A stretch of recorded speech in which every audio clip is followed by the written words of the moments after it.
بسم اللہ الرحمن الرحیم۔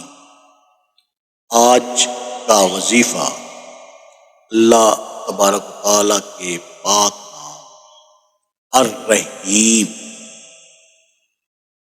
جو شخص روزانہ ہر نماز کے بعد 100 مرتبہ یا رحیموں پڑھے گا، اس کے قلب کی غفلت اور نسیان رفع ہو جائے گا اور تمام دنیوی آفتوں اور عمل مکروہ سے انشاءاللہ محفوظ رہے گا اور تمام مخلوق اس پر مہربان ہو جائے گی۔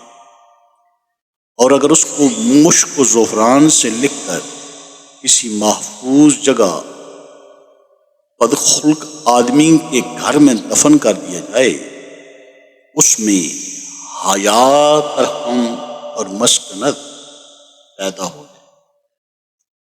اللہ تعالیٰ میں اللہ پاک کی عبادت کرنے کی توفیق عطا فرمائے، آمین۔